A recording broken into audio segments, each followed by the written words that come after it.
وَجَعَلْنَا السَّمَاءَ سَقْفًا مَحْفُوظًا وَهُمْ عَنْ آيَاتِهَا مُعْرِضُونَ، اور ہم نے آسمان کو محفوظ چھت بنایا، یعنی آسمان کو جو چھت بنایا ایسا محفوظ ہے کہ کوئی انسان بھی آسمان پہ نہیں جا سکتا ہے اور کوئی شیطان بھی نہیں جا سکتا ہے۔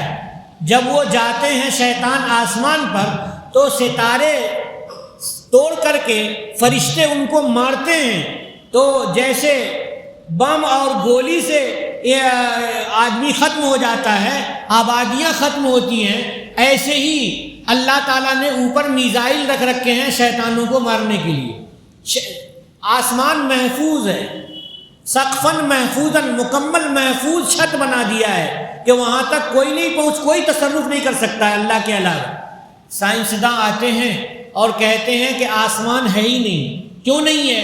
ہم نے چھو کے دیکھا نہیں ہے۔ جب چھو کے نہیں دیکھا ہے تو ہے ہی نہیں، یہ مطلب نہیں ہے۔ جب اللہ کہہ رہے ہیں کہ 7 آسمان ہے تو ہم یقین رکھتے ہیں کہ 7 آسمان ہے۔ سائنس والے کہتے ہیں ایک بھی آسمان نہیں ہے، تو ان کی بات ان کے منہ پہ ہم مار دیں گے، ان کی بات ان کے منہ پہ ہم مار دیں گے۔ ہم تو اللہ کی آیت پر ایمان رکھتے ہیں کہ 7 آسمان ہیں، اور 7 آسمان بھی تابتیں ہیں، اس کو بھی اللہ تعالیٰ نے کھول کر کے بیان فرما دیا ہے۔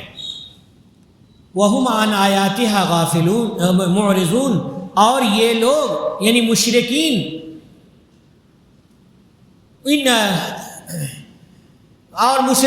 ان نشانیوں سے اعراض کر رہے ہیں، ان نشانیوں سے اعراض کر رہے ہیں۔ اللہ کی نشانیاں ہیں، آسمان ہے، پہاڑ ہے، ہر زندہ چیز میں پانی کا دخل ہے، آسمان بند تھے اللہ نے کھول دیا، زمین بند تھی اللہ نے کھول دیا، یہ آیات ہیں۔ آیات کے معنی نشانیاں ہیں۔ ان نشانیوں سے انسان اعراض کر رہا ہے، منہ پھیر رہا ہے، مان نہیں رہا ہے۔ الحمدللہ کہ ہم مسلمان ہیں اور ہم اللہ کی کتاب کو مانتے ہیں اور ہم سب پر ایمان رکھتے ہیں، لیکن بہت سے مشرکین ہیں جو قرآن پاک کو نہ تو پڑھتے ہیں اور نہ تو مانتے ہیں۔ ہم مسلمان ہیں تو ہمارے اوپر ضروری ہے کہ ہم غیر مسلمین کو قرآن کا ترجمہ پہنچائیں، جہاں تک ہم پہنچا سکیں۔ جس زبان کا غیر مسلم ہو اس زبان کے ترجمے کو غیر مسلم تک ہم پہنچائیں، یہ ہماری ذمہ داری ہے۔ اگر ہم خود قرآن پڑھ کر کے اور خوش ہو جائیں گے مضمون کو سمجھ کر کے، آدھا کام ہوگا، پورا کام نہیں ہوگا۔ پورا کام اس وقت ہوگا جب ہم تبلیغ بھی کریں۔ وَهُوَ الَّذِي خَلَقَ اللَّيْلَ وَالنَّهَارَ وَالشَّمْسَ وَالْقَمَرَ كُلٌّ فِي فَلَكٍ يَسْبَحُونَ۔ بس اتنا ہی بیان کروں گا۔ اللہ تعالیٰ ہی ایسی ذات ہے جس نے رات بنائے اور دن بنائے، سورج بنائے اور چاند بنائے۔ 4 چیزیں اللہ نے بتائی کہ اللہ کو پہچاننے کے لیے پہچانو کہ اللہ نے رات بنا دی ہے۔ اگر رات نہیں بناتے اللہ تعالیٰ تو آرام کی نیند کب لیتے؟ آرام کی نیند نہیں لے سکتے تھے، اور رات کے اندر جو سکون ہوتا ہے وہ سکون حاصل نہیں ہو سکتا تھا۔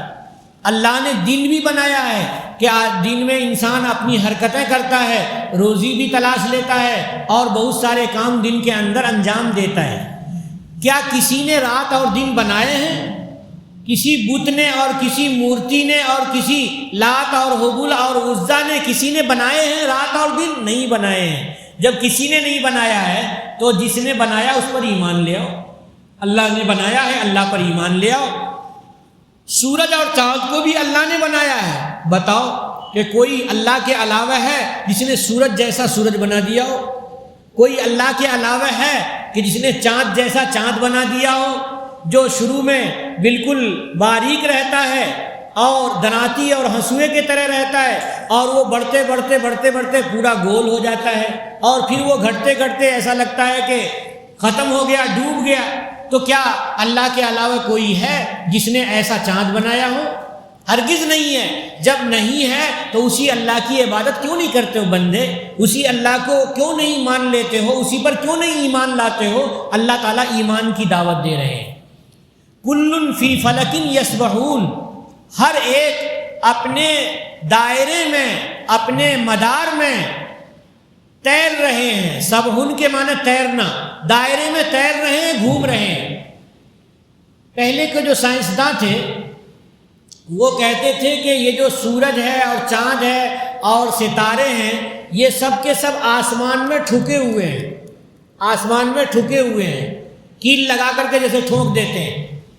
بعد میں سائنسدانوں کا نظریہ بدل گیا کہ نہیں، یہ چیزیں نیچے ہیں، آسمان تو ہمیں پتہ نہیں کہاں ہے لیکن یہ چیزیں نیچے ہیں۔ سورج بھی گھوم رہا ہے اور گھومنے کا ایک دائرہ اس کا متعین ہے، چاند بھی گھوم رہا ہے، چاند کا ایک دائرہ متعین ہے۔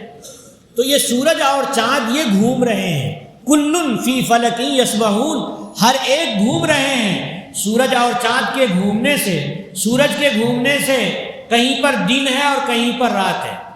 اور دیکھو بھائی، پوری دنیا میں ہر وقت اذان ہو رہی ہے، پوری دنیا میں ہر وقت نماز ہو رہی ہے، پوری دنیا اللہ تعالیٰ نے گول بنا رکھی ہے، آدھی دنیا رات اور آدھی دنیا دن۔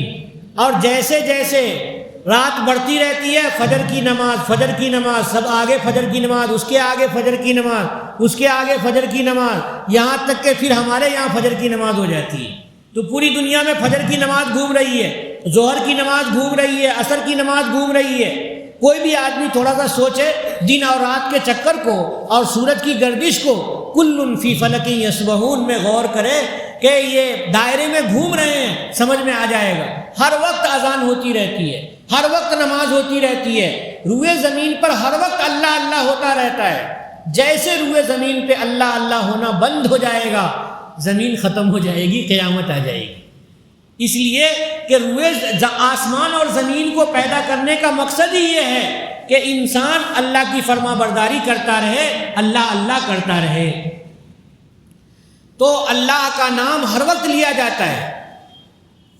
اور جیسے نماز ہے تو نماز میں جگہ بدلتی رہتی ہے، آج ابھی ہمارے یہاں فجر ہے تو آگے اس کے بعد فجر ہے، پھر اس کے بعد آگے جا کر کے فجر کی نماز بڑھتی رہے گی۔ لیکن روزہ جو ہے، یہ روزہ پوری دنیا میں ایک رہتا ہے، اکٹھے سارے کے سارے لوگ اللہ کے حکم سے کھانے سے بچے رکے ہوئے رہتے ہیں پوری دنیا میں۔ کہیں تو 18 گھنٹے کا روزہ ہوتا ہے، کہیں 16 گھنٹے کا روزہ ہوتا ہے، کہیں 12 گھنٹے کا روزہ ہوتا ہے، کہیں 13 گھنٹے کا روزہ ہوتا ہے، اور وہ گھومتا ہے۔ کہیں کوئی سحری کر رہا ہے، کہیں کوئی روزہ شروع کر چکا ہے، اور کہیں کوئی افطار کر رہا ہے۔ روزہ پوری دنیا میں اکٹھے لوگ رہتے ہیں، اس لیے روزے کے وقت میں اللہ تعالیٰ کی رحمت پوری دنیا میں سب سے زیادہ پھیلتی ہے۔ ہم لوگ رمضان المبارک کے مہینے میں ہیں، ہم لوگوں کو اللہ تعالیٰ کی رحمتوں کو سمیٹنا چاہیے اور کوشش کرنی چاہیے کہ ہم اللہ کی عبادت ہر لمحے کرتے رہیں، رمضان کا کوئی لمحہ ہم سے بغیر عبادت کے نہ گزرے۔ وآخر دعوانا ان الحمد للہ رب العالمین۔ اللہم صلی علی سیدنا و مولانا محمد مبارک وسلم۔ اے اللہ ہمارے گناہوں کو معاف فرما دیجئے، ہماری خطاؤں کو درگزر فرما دیجئے۔ اے اللہ قرآن کی آیتوں میں غور کرنے کی توفیق نصیب فرمائیے۔ اے اللہ قرآن کو سمجھ کر پڑھنے کی توفیق دیجئے۔ اے اللہ قرآن میں آپ نے جو باتیں پھیلا رکھی ہیں، اے اللہ ہماری بصیرت کے لیے ہیں، ہمارے صراط مستقیم دکھانے کے لیے ہیں۔ اے اللہ ہمیں صراط مستقیم عطا فرما دیجئے۔ اے اللہ قرآن پاک سے ہمیں قریب کر دیجئے۔ اے اللہ رسول اللہ صلی اللہ علیہ وسلم کی سنتوں سے قریب کر دیجئے۔ اے اللہ ہمیں صراط مستقیم عطا فرمائیے۔ اے اللہ ہمیں گمراہی سے بچائیے۔ اے اللہ ہم سب میں جو بیمار ہیں انہیں شفا عطا فرمائیے۔ اے اللہ ہم سب میں جو بیمار ہیں، ہمارے متعلقین میں جو بیمار ہیں، ہمارے رشتہ داروں میں جو بیمار ہیں، اے اللہ ہمارے گھروں میں جو بیمار ہیں ان سب کو مکمل طور پر شفا اور صحت عطا فرمائیے۔ اے اللہ ہمارے ماں باپ جن کا انتقال ہو گیا ہے، اے اللہ ان کی مغفرت عامہ تامہ فرما دیجئے۔ اے اللہ جو زندہ ہیں، اے اللہ ان کی عمر صحت اور عافیت کے ساتھ بڑھا دیجئے، عمر میں برکت عطا فرما دیجئے۔ اے اللہ رمضان المبارک کا مہینہ برکتوں کا ہے، ہمیں برکتیں سمیٹنے کی توفیق دیجئے، زیادہ سے زیادہ توبہ کرنے کی توفیق دیجئے، زیادہ سے زیادہ تسبیحات پڑھنے کی توفیق دیجئے۔ اے اللہ زیادہ سے زیادہ تلاوت کی توفیق دیجئے۔ اے اللہ رمضان میں خصوصی طور پہ تہجد کی توفیق دیجئے۔ اے اللہ تراویح کی توفیق دیجئے۔ اے اللہ ہم آپ سے وہ سارے خیر مانگتے ہیں جو حضور علیہ الصلاۃ والسلام نے مانگے تھے، ان سارے شرور اور فتن سے پناہ چاہتے ہیں جن سے رسول اللہ صلی اللہ علیہ وسلم نے پناہ مانگی تھی۔ اے اللہ ہماری مغفرت فرما دیجئے، اے اللہ پوری امت کی مغفرت فرما دیجئے، اے اللہ مسلمان جہاں کہیں بھی ہیں ان کی حفاظت فرمائیے، ان کی جان کی حفاظت فرمائیے، مال کی حفاظت فرمائیے، گھر بار کی حفاظت فرمائیے۔ اے اللہ جہاں مسلمانوں پر ظلم ہو رہا ہے، اے اللہ ظالموں کا ہاتھ روک دیجئے، اے اللہ غزہ اور فلسطین کے مسلمانوں پہ خصوصی رحم فرمائیے۔ اے اللہ پوری دنیا میں مسلمانوں کا ایک متفقہ قائد عطا فرما دیجئے۔ اے اللہ ہمارے ہندوستان میں خاص طور سے مسلمانوں کی حفاظت فرمائیے۔ اے اللہ اوقاف کی جائیداد کی حفاظت فرمائیے۔ اے اللہ مساجد اور مدارس اور خانقاہوں کی حفاظت فرمائیے، دینی تنظیموں کی حفاظت فرمائیے۔ اے اللہ قبرستان کی حفاظت فرمائیے۔ اے اللہ جائیدادوں پر غیروں کی للچائی ہوئی نگاہیں پڑ رہی ہیں، اے اللہ ان کے دسترس میں جانے سے بچا لیجئے۔ اے اللہ مسلمانوں کی جائیداد کو، اے اللہ آپ کو اپنی ملکیت میں مسلمانوں نے دے رکھی ہیں، اے اللہ آپ اپنی ملکیت کی حفاظت فرمائیے۔ اے اللہ جو مسلمان اوقاف کی جائیداد میں خیانت کرتے ہیں اور قبضہ کرتے ہیں، اے اللہ ان کے قبضے سے ان جائیدادوں کو نکال دیجئے۔ اے اللہ مسلمانوں کو خیانت کرنے سے بچا لیجئے۔ اے اللہ اوقاف کی حفاظت فرمائیے، رسول اللہ صلی اللہ علیہ وسلم کی شفاعت نصیب فرمائیے، حضور کے ہاتھوں جام کوثر نصیب فرمائیے۔ اے اللہ حضور کی مصاحبت عنایت فرمائیے۔ اے اللہ جنت الفردوس میں اپنا دیدار عطا فرمائیے۔ اے اللہ میدان محشر میں کی شرمندگی سے بچائیے۔ اے اللہ پرصراط کی پریشانی سے بچائیے۔ اے اللہ ہماری دعاؤں کو حضور کی برکات سے اور عرش و کرسی کی برکات سے قبول کر لیجئے، خانہ کعبہ کی برکت سے، اے اللہ حتیم کی برکت سے، حجر اسود کی برکت سے، رکن یمانی کی برکت سے قبول کر لیجئے۔ اے اللہ صفا اور مروہ کی برکت سے قبول کر لیجئے۔ اے اللہ بیت المعمور کی برکت سے قبول کر لیجئے۔